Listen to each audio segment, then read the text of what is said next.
İsmim Ayşegül. Doğuştan bu durumdayım. 8 yaşına kadar zaten yerde sürünerek bir ayağa falan ihtiyacım olmadı. Yani maddi imkanlardan dolayı kısıtlama oldu. Sonrasında 8 yaşında cihazım yapıldı.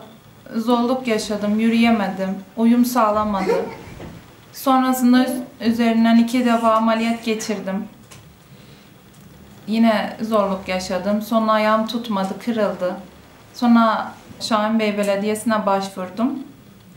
Oradan bana yardımcı oldular. Sağ olsunlar, ayağımın yapılması için Şahin Bey Belediyesi ve Mehmet Tahmazoğlu bana imkan sağladı.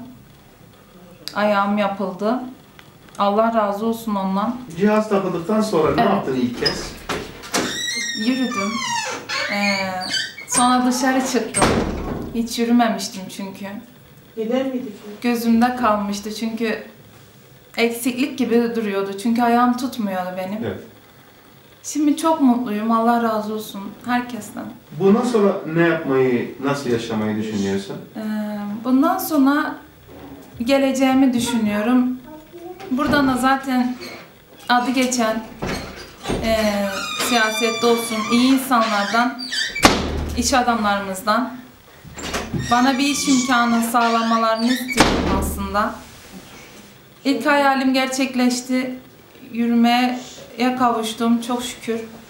Bundan sonra da ayaklarımın üzerinde durmak istiyorum.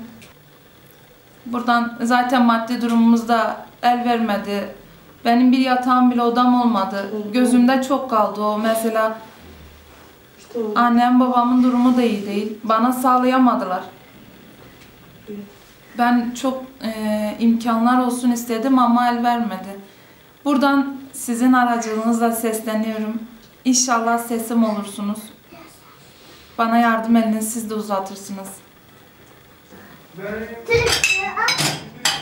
İnşallah sesim duyulur ve bana yardım eli uzanır.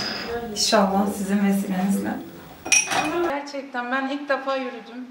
İlk defa yeniden doğmuş gibi oldum. Çok teşekkür ederim. Gerçekten çok dua ediyorum size. Ya sizi görmek bile büyük mutluluk olur. Allah razı olsun. Bizim için de öyle. Dualarımız sizde. Teşekkür ederim. Sizi böyle ayakta görmek, yürüyor görmek bizim için de büyük bir mutluluk. Allah razı olsun. Çok teşekkür ederim. Güle güle kullanın. Allah razı olsun.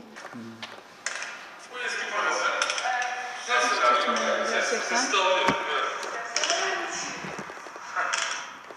Tamam, bayağı sakatladım onun yüzünden. Evet. Bu iyi mi? Çok iyi, çok teşekkür ederim. Gerçekten mutluyum. Peki. Allah razı olsun.